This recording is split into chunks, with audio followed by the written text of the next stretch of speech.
아시아 해양의 최강자는 여전히 우리 일본이지.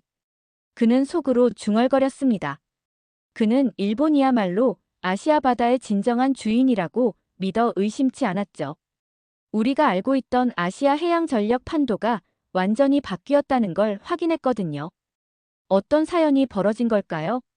딱 1초만 구독과 좋아요로 사연 시작합니다. 태평양 한복판, 하와이 근해에서 벌어지는 세계 최대 규모의 해상훈련 림팩. 이곳에 민간 해양전략 고문 자격으로 초청받은 한 남자가 있습니다.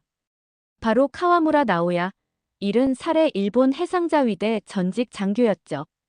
카와무라는 공항에서 내리자마자 깊은 숨을 들이마셨습니다. 그의 가슴 속엔 여전히 일본 해군에 대한 강한 자부심이 살아 숨쉬고 있었거든요. 아시아 해양의 최강자는 여전히 우리 일본이지. 그는 속으로 중얼거렸습니다. 해상자위대에서 30년간 복무하며 구축함 함장까지 지낸 카와무라에게 바다는 곧 일본의 영역이었습니다. 메이지 시대부터 이어진 해군 전통, 태평양 전쟁에서 보여준 함대 운용 능력, 그리고 현재의 첨단 이지스함까지. 그는 일본이야말로 아시아 바다의 진정한 주인이라고 믿어 의심치 않았죠.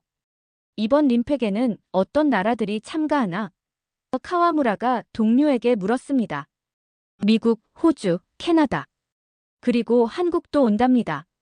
한국? 카와무라의 눈썹이 살짝 올라갔습니다. 해상 전통도 변변치 않은 나라가 무슨 실력이 있다고. 사실 카와무라는 한국 해군을 그다지 높게 평가하지 않았습니다. 역사적으로 보면 한국은 대륙 국가였고 해양 진출 경험이 일천했거든요. 더군다나 현대 해군 창설 역사도 일본에 비해 턱없이 짧았죠. 기껏해야 60년 역사에 무슨 전투 경험이 있겠어. 북한 경비정이나 상대하던 나라가. 그는 호텔에 짐을 풀며 이번 훈련에서 자신이 봐야 할 것들을 정리했습니다. 미 해군의 최신 전술, 호주 해군의 잠수함 운용법, 그리고 한국 해군. 글쎄, 구경거리 정도는 되겠지. 카와무라는 코웃음을 쳤습니다. 다음 날 아침, 진주만 해군 기지에 도착한 카와무라는 각국 함정들이 정박한 모습을 바라봤습니다. 미국의 거대한 항공모함, 일본의 헬기 구축함 이즈모, 그리고 멀리 보이는 한국 해군의 함정들.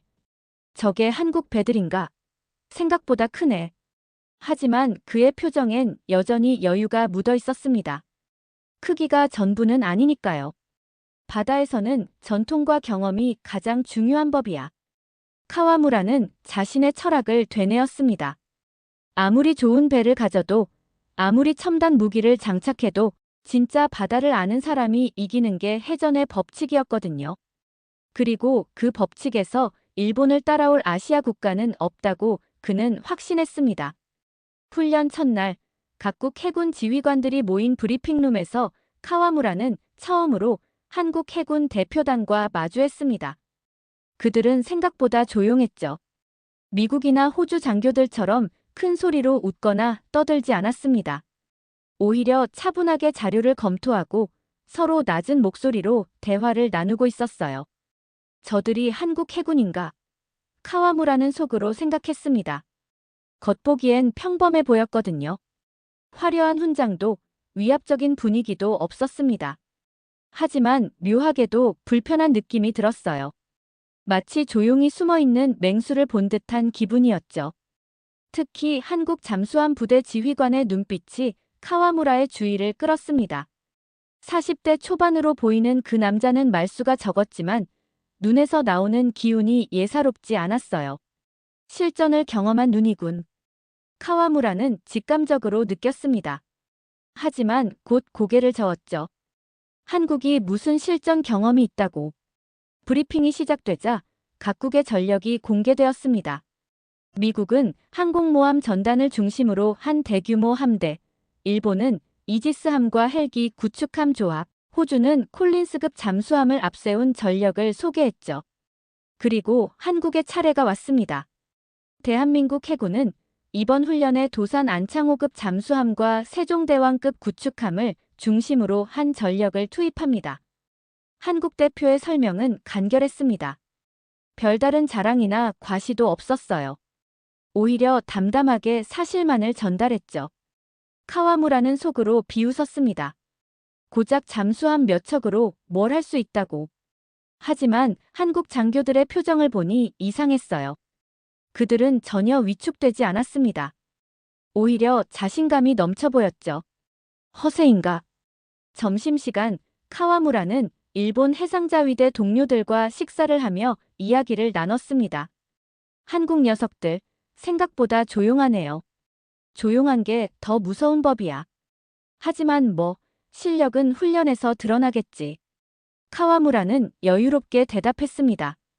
그때 옆 테이블에서 한국 장교들의 대화가 들려왔습니다. 이번 시나리오는 꽤 복잡하네요. 괜찮습니다. 우리가 가장 잘하는 게 복잡한 상황이잖아요.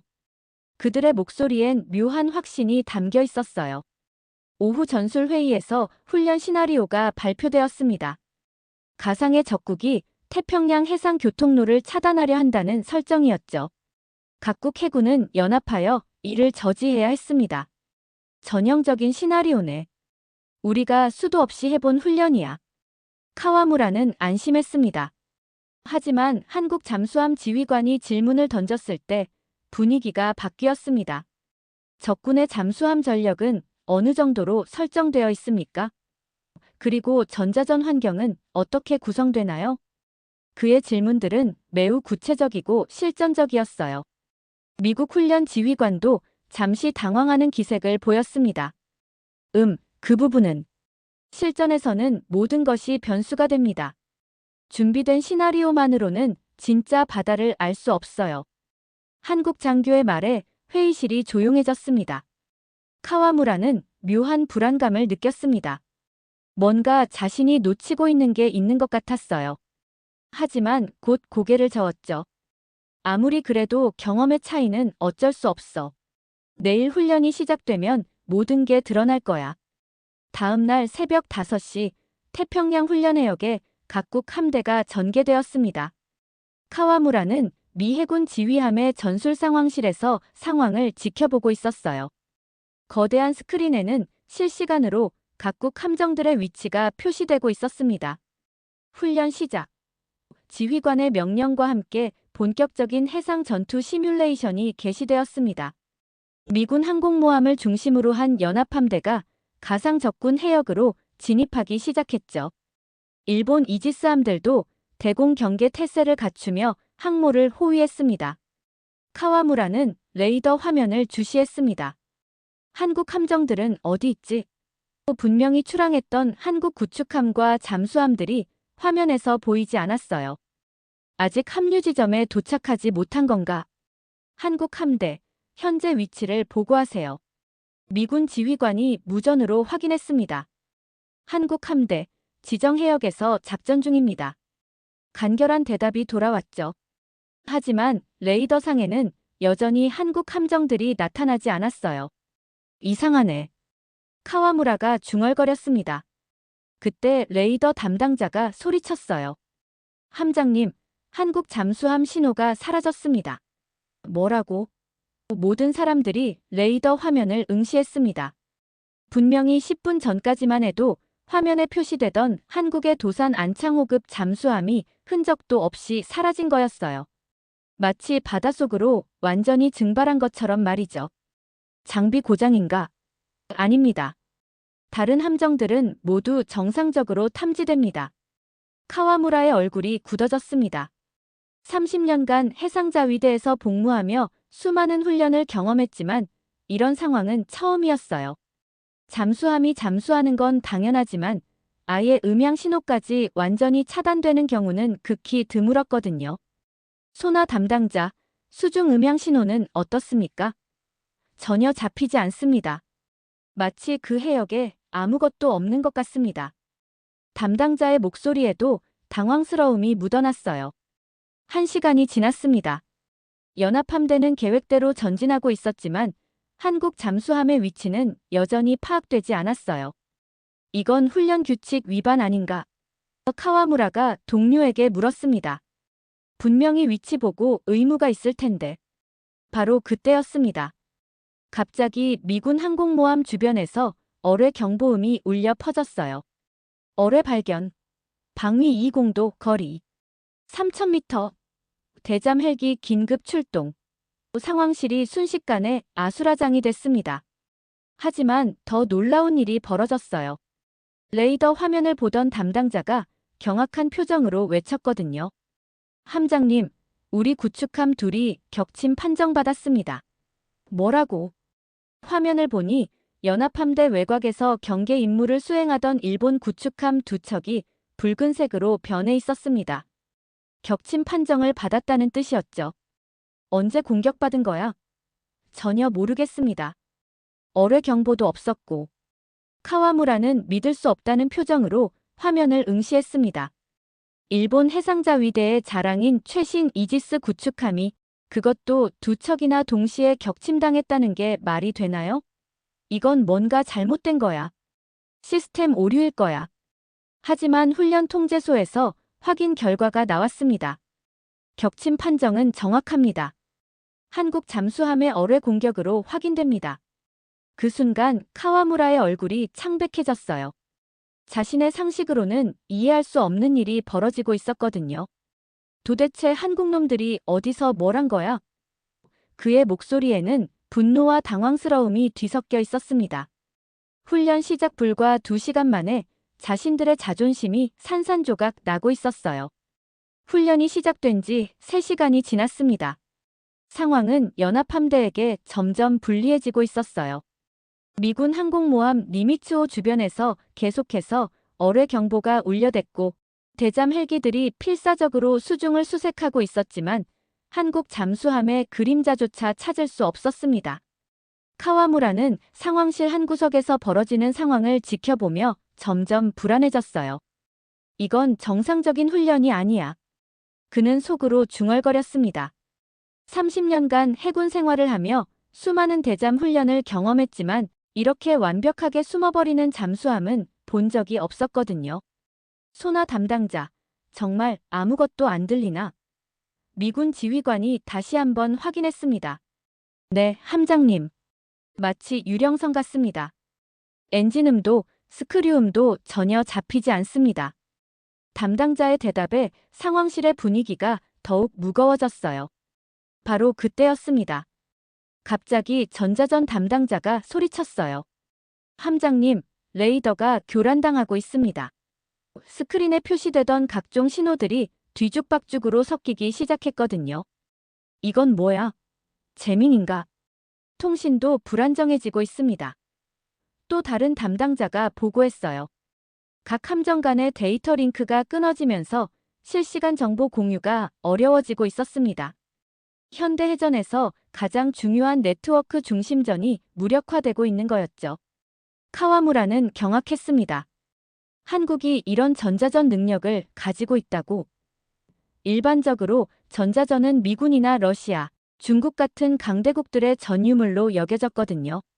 하지만 지금 벌어지는 상황을 보면 한국 해군의 전자전 수준이 상상 이상이었어요. 대잠 헬기 편대, 수색구역을 확대하여 재수색하세요. 미군 지휘관이 명령을 내렸지만 답답한 마음은 어쩔 수 없었습니다. 헬기들이 아무리 넓은 해역을 뒤져도 한국 잠수함은 나타나지 않았어요. 그리고 정확히 4시간째 되는 순간 믿을 수 없는 일이 벌어졌습니다.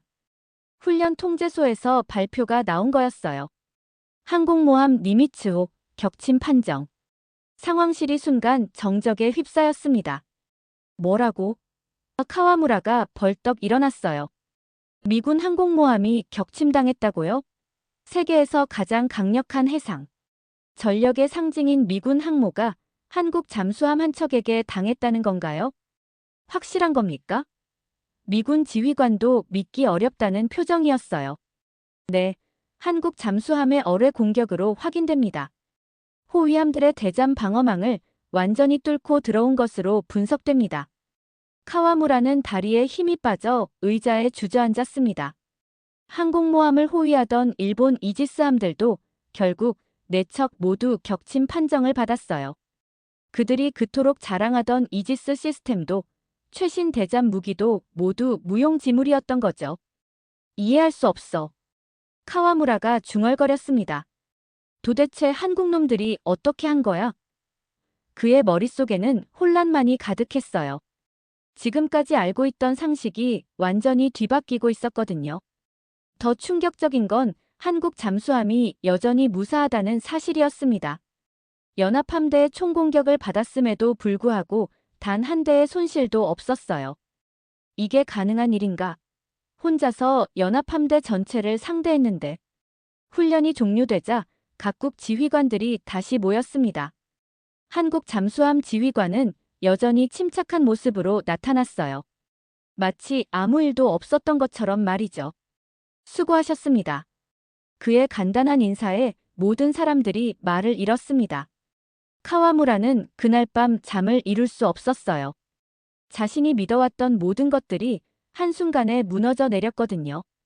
일본 해군의 자존심이 이렇게 쉽게 부서져도 되는 건가? 그의 마음속에는 분노와 패배감이 뒤섞여 있었습니다. 훈련이 끝난 다음 날, 카와무라는 도저히 궁금증을 참을 수 없었습니다.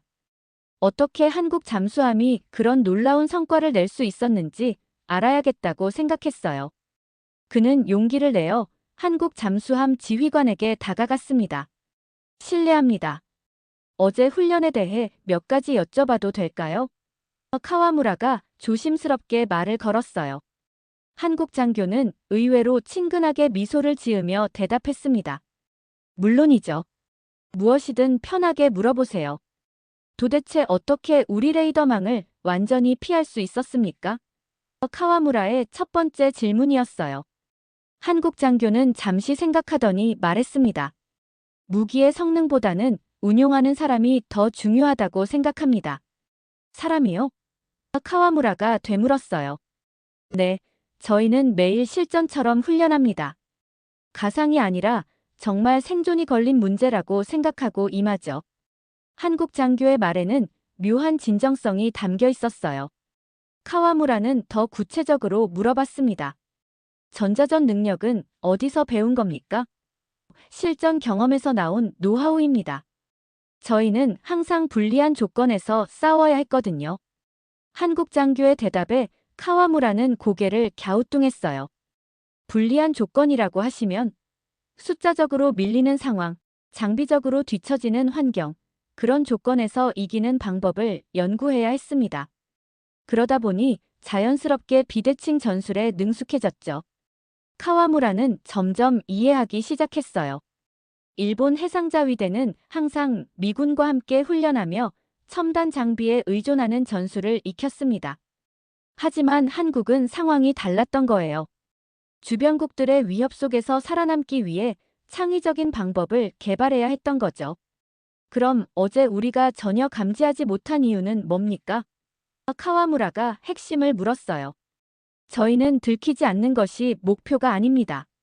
상대방이 우리를 찾지 못하게 만드는 것이 목표죠. 한국 장교의 말이 의미심장했어요. 무슨 뜻입니까? 적극적 은밀성이라고 할까요?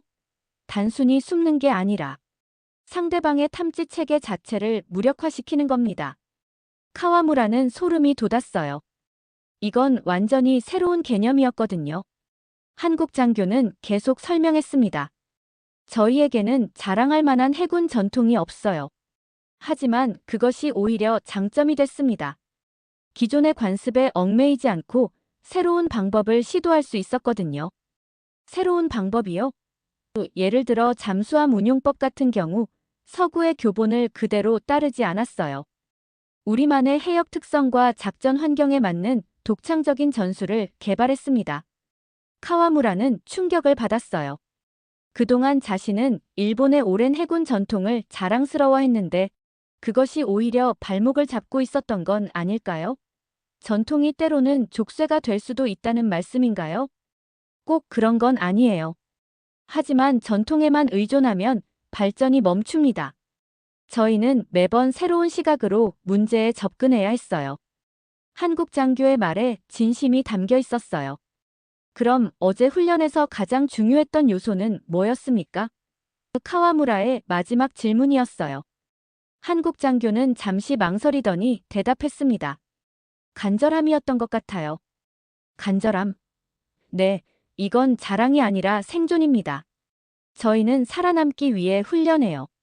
그래서 더 절실하고 더 창의적이 될 수밖에 없었던 거죠.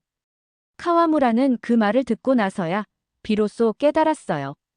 한국 해군의 강함은 첨단 무기나 오랜 전통에서 나온 게 아니었습니다. 바로 절박함과 생존 의지에서 나온 거였어요. 그들에게 바다는 놀이터가 아니라 전쟁터였던 거죠. 하와이에서 돌아온 카와무라는 며칠 동안 아무 말도 하지 않았습니다. 가족들이 걱정할 정도였어요. 그는 자신의 서재에 틀어박혀 계속해서 생각에 잠겨 있었습니다. 지난 30년간 해상자위대에서 쌓아온 모든 경험과 지식이 흔들리고 있었거든요. 일주일 후 도쿄 시내의 한 호텔에서 해양안보 세미나가 열렸습니다. 카와무라는 초청받은 연사 중 한 명이었어요. 원래는 림팩 훈련 참관기를 발표할 예정이었지만 그는 완전히 다른 이야기를 준비했습니다. 여러분, 저는 이번 림팩에서 충격적인 경험을 했습니다. 카와무라가 마이크 앞에 서서 말을 시작했어요. 청중들은 그의 진지한 표정에 주목했습니다. 우리가 알고 있던 아시아 해양 전력 판도가 완전히 바뀌었다는 걸 확인했거든요. 한국 해군이 보여준 잠수함 전력은 우리의 상상을 뛰어넘었습니다. 카와무라의 말에 청중들이 웅성거리기 시작했어요. 일본 해상자위대 출신이 한국 해군을 칭찬한다는 게 의외였거든요. 구체적으로 어떤 점에서 그렇습니까? 한 참석자가 질문했습니다. 미군 항공모함을 단독으로 격침시켰습니다. 그것도 연합함대의 전체 호위 전력을 상대로 말이죠. 카와무라의 대답에 회장이 조용해졌어요. 하지만 반발도 만만치 않았습니다. 그건 훈련일 뿐입니다. 실전과는 다르죠. 한 해상자위대 현역 장교가 반박했어요. 실전이라면 더욱 심각할 겁니다. 카와무라가 단호하게 대답했습니다. 왜 그렇게 생각하십니까? 훈련에서는 제약이 많습니다. 하지만 실전에서 한국 해군이 그 잠재력을 완전히 발휘한다면 카와무라는 말을 잊지 못했어요. 상상하기도 끔찍했거든요. 세미나가 끝난 후 로비에서 몇몇 동료들이 카와무라를 애워쌌습니다. 너무 과장하는 것 아니야? 한국을 너무 띄워주는 것 같은데. 비판적인 목소리들이 쏟아졌어요. 과장이 아닙니다. 카와무라가 조용히 대답했어요. 제가 직접 본 걸 말하는 겁니다. 우리가 한국을 인정하지 않으면 일본은 정말 끝날 수도 있어요. 그날 밤 집에 돌아온 카와무라는 컴퓨터 앞에 앉아 보고서를 작성하기 시작했습니다. 제목은 한국 해군의 비대칭 전술과 일본의 대응 방안이었어요. 그는 밤새도록 자료를 정리하며 한국 해군 분석에 몰두했습니다. 보고서에서 카와무라는 과감한 제안을 했어요. 일본도 원자력 잠수함 개발을 서둘러야 합니다. 재래식 잠수함만으로는 한국을 따라갈 수 없어요. 하지만 이 제안은 일본 내부에서 큰 논란을 불러일으켰습니다. 원자력 잠수함, 그건 평화헌법에 위배되는 거 아닌가? 너무 성급한 판단이야. 정치권과 군부 내에서 반대 목소리가 높았어요. 하지만 카와무라는 포기하지 않았습니다. 한 달 후 카와무라는 다시 한번 공개석상에서 발언했어요. 우리는 현실을 직시해야 합니다. 한국 해군은 이미 우리를 넘어섰어요. 인정하기 싫겠지만 이것이 사실입니다. 그럼 우리는 어떻게 해야 합니까? 한 기자가 질문했어요. 먼저 겸손해져야 합니다. 우리의 부족함을 인정하고 배울 점은 배워야 해요. 자존심 때문에 현실을 외면하면 더 큰 대가를 치르게 될 겁니다. 그의 발언은 일본 사회에 큰 파장을 일으켰습니다. 보수 세력은 그를 매국노라고 비난했고 진보 세력은 현실주의자라고 평가했어요. 하지만 카와무라는 흔들리지 않았습니다. 저는 일본을 사랑하기 때문에 이런 말을 하는 겁니다. 카와무라가 인터뷰에서 말했어요. 한국의 성장을 부정하고 과거의 영광에만 취해 있으면 진짜로 일본이 위험해질 거예요. 카와무라의 외로운 싸움이 시작된 거였습니다. 그는 조직 내에서 점점 고립되어 갔지만 신념을 굽히지 않았어요. 오히려 더욱 강하게 원자력 잠수함 개발을 주장했습니다. 한국이라는 새로운 바다의 강자를 인정하고 일본이 다시 일어설 방법을 모색하기 시작한 거였죠. 2년이 흘렀습니다. 카와무라는 그동안 일본 내에서 외로운 싸움을 이어왔어요. 원자력 잠수함 개발을 주장하며 정계와 군부를 설득하려 했지만 여전히 벽은 두꺼웠습니다. 하지만 그는 포기하지 않았어요. 2년 전 그 충격적인 경험 이후 카와무라는 한국 해군에 대한 자료를 꾸준히 수집해왔습니다. 그들의 훈련 방식, 전술 개발, 무기 체계까지 가능한 모든 정보를 분석했어요. 그리고 그럴수록 한국 해군의 저력이 더욱 명확해졌습니다. 다시 림팩 참관 기회가 생겼습니다. 해상자위대 동료가 카와무라에게 전화를 걸어왔어요. 이번에도 민간 고문으로 참석하시겠습니까? 물론입니다. 카와무라는 주저없이 대답했습니다. 사실 그에게는 궁금한 게 있었어요. 2년 사이 한국 해군이 얼마나 더 발전했는지 직접 확인하고 싶었거든요. 혹시 더 강해졌다면? 그는 상상하기도 싫었지만 동시에 알아야 한다고 생각했습니다. 하와이에 도착한 카와무라는 이번에도 놀랐습니다. 한국 해군 전력이 2년 전보다 확실히 업그레이드 되어 있었거든요. 새로운 잠수함이 추가되었고 무엇보다 지휘관들의 눈빛이 더욱 날카로워 보였어요. 안녕하세요, 카와무라 씨. 2년 전 만났던 한국 잠수함 지휘관이 먼저 인사를 건넸습니다. 그는 이제 계급이 올라 있었어요. 오랜만입니다. 그동안 어떻게 지내셨습니까? 덕분에 잘 지냈습니다. 카와무라 씨의 발언들 잘 봤어요. 일본에서 많은 논란이 있었던 것 같은데. 한국 장교의 말에 카와무라는 씁쓸하게 웃었습니다. 현실을 말했을 뿐인데 사람들이 받아들이기 어려워하더군요. 이번 훈련에서 카와무라는 더욱 놀라운 광경을 목격했습니다. 한국 해군이 단순히 잠수함 전력뿐만 아니라 수상함, 항공 전력까지 총체적으로 발전시켜 놓았던 거예요. 더 중요한 건 미 해군과의 연합작전에서 주도적인 역할을 맡고 있다는 점이었습니다. 이번에는 한국이 연합함대 지휘를 맡습니다. 미군 브리핑 장교의 설명에 카와무라는 귀를 의심했어요. 한국 해군이 미군을 포함한 다국적 함대를 지휘한다고요? 2년 전만 해도 상상할 수 없는 일이었습니다. 훈련이 시작되자 카와무라의 예상은 현실이 됐어요. 한국 해군의 지휘하에 연합함대가 완벽한 조화를 이루며 작전을 수행하는 모습을 봤거든요. 특히 복합적인 대잠전에서 보여준 전술 조율 능력은 경이로울 정도였습니다. 저기 지휘함에 있는 분이 누구죠? 카와무라가 동료에게 물었어요. 한국 해군 작전사령관입니다. 이번 훈련의 전체 지휘를 맡고 있어요. 그 순간 카와무라는 그 사령관이 2년 전 만났던 바로 그 잠수함 지휘관이라는 걸 깨달았습니다. 정말 빠른 승진이네요. 카와무라가 감탄했어요. 하지만 곧 이해했습니다. 실력이 있으니까 빨리 올라간 거겠죠. 한국 해군은 능력 중심으로 사람을 등용하는 것 같았어요. 훈련 마지막 날, 카와무라는 다시 한번 그 한국 사령관과 마주쳤습니다. 축하합니다. 완벽한 지휘였어요.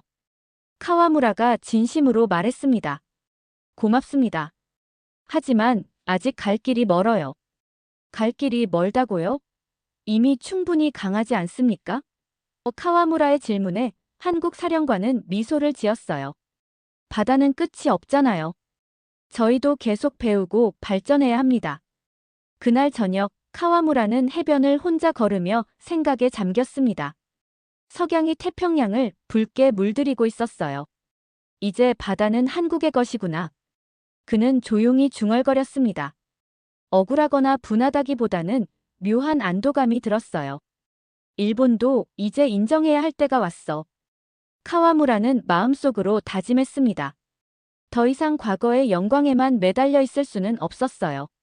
한국이라는 새로운 바다의 강자를 인정하고 일본도 새로운 길을 찾아야 했습니다. 그날 밤 호텔에서 카와무라는 긴 보고서를 작성했습니다. 제목은 아시아 해양 패권의 변화와 일본의 새로운 전략이었어요. 이번에는 더 이상 주저하지 않았습니다. 현실을 있는 그대로 기록하고 일본이 나아가야 할 방향을 명확히 제시했어요. 일본으로 돌아온 카와무라는 더 이상 망설이지 않았습니다. 그는 주요 언론사들과 인터뷰를 가졌고 자신이 목격한 현실을 일본 국민들에게 알리기 시작했어요. 이번에는 어떤 비판도 두렵지 않았습니다. 카와무라 씨, 한국 해군이 정말 그렇게 강합니까? 한 방송국 기자가 질문했어요. 강하다는 표현으로는 부족합니다. 그들은 이미 아시아 해역에 새로운 룰을 만들고 있어요. 카와무라의 대답은 확신에 찬 것이었습니다. 구체적으로 어떤 점에서 그렇습니까? 첫째, 기술력입니다. 그들의 잠수함 기술은 세계 최고 수준에 도달했어요. 둘째, 전술입니다. 기존의 교본을 뛰어넘는 창의적인 접근법을 보여줬죠. 셋째, 정신력입니다. 생존을 위한 절박함이 그들을 더 강하게 만들었어요. 인터뷰가 방송된 후 일본 사회는 또다시 뜨거운 논쟁에 휩싸였습니다. 하지만 이번에는 분위기가 조금 달랐어요. 카와무라의 일관된 주장과 구체적인 근거들이 사람들에게 설득력을 갖기 시작한 거였죠. 정말 우리가 한국보다 뒤처진 건가? 아직도 믿기 어려운데. 일반 국민들 사이에서도 의견이 분분했어요. 하지만 점점 더 많은 사람들이 카와무라의 말에 귀를 기울이기 시작했습니다. 한 달 후, 일본 정부에서 극비리에 카와무라를 불러들였어요. 방위성 고위 관계자들이 참석한 비공개 회의였습니다. 카와무라 씨의 의견을 직접 들어보고 싶습니다. 방위성 차관이 말했어요. 한국 해군의 실력을 과소평가해서는 안 됩니다. 카와무라가 단도직입적으로 말했어요. 그들은 이미 중국 해군도 견제할 수 있는 수준에 도달했습니다. 일본도 새로운 전략이 필요해요. 그럼 우리는 어떻게 대응해야 합니까? 한 참석자가 물었어요. 첫째, 원자력 잠수함 개발을 서둘러야 합니다. 둘째, 한국과의 협력 관계를 강화해야 해요. 경쟁보다는 상생의 길을 찾아야 합니다. 회의실이 조용해졌습니다. 원자력 잠수함 개발은 여전히 민감한 문제였거든요. 하지만 카와무라는 계속해서 설득했어요. 중국의 해양 진출이 가속화되고 있습니다. 한국과 손을 잡지 않으면 일본은 고립될 수도 있어요. 그로부터 6개월 후 놀라운 소식이 전해졌습니다. 일본 정부가 차세대 잠수함 개발 계획을 발표한 거였어요. 원자력 추진은 아니었지만 획기적으로 성능을 향상시킨 신형 잠수함 개발에 나선다는 내용이었습니다. 카와무라 씨의 주장이 받아들여진 건가요? 기자들이 몰려들었어요. 부분적으로는 그렇습니다. 하지만 아직 갈 길이 멀어요. 진정한 변화는 우리의 인식 전환에서 시작되거든요. 카와무라는 이제 일본의 해양 전략 전문가로 인정받게 됐습니다. 그의 강연에는 항상 많은 사람들이 몰려들었어요. 바다는 숫자로 싸우는 게 아닙니다. 실력으로 싸우는 거예요. 함정 숫자가 많다고 강한 해군이 아닙니다. 기술이 좋다고 이기는 것도 아니에요. 결국은 그것을 운용하는 사람의 능력과 의지가 승부를 가르죠. 카와무라의 강연 내용은 항상 같은 메시지로 귀결됐습니다. 한국 해군이 강한 이유도 바로 그겁니다. 그들은 무기의 성능에 의존하지 않아요. 사람과 전술, 그리고 살아남겠다는 정신력으로 승부하거든요. 어느 날 카와무라는 도쿄만을 바라보며 혼자 서 있었습니다. 저 멀리 한국 방향을 바라보며 그는 조용히 중얼거렸어요. 이제 바다의 새로운 시대가 시작됐구나. 태평양 어딘가에서 한국 해군의 잠수함들이 조용히 항해하고 있을 거라고 생각하니 카와무라는 묘한 감정이 들었습니다. 두려움과 경외감이 뒤섞인 복잡한 마음이었어요. 하지만 분명한 건 이제 아시아의 바다가 완전히 달라졌다는 사실이었습니다. 바다는 결국 실력 있는 자의 것이야. 카와무라의 마지막 독백이었습니다. 한국 해군의 그림자가 중국과 일본을 동시에 흔들고 있었고 새로운 해양 질서가 만들어지고 있었어요. 그리고 그 중심에는 작지만 강한 나라, 한국이 서 있었습니다. 오늘 사연은 어떠셨나요? 작지만 힘있고 당찬 나라, 세계가 집중하고 있는 나라, 그 대한민국을 위해 구독과 좋아요로 우리의 사랑을 보여주세요.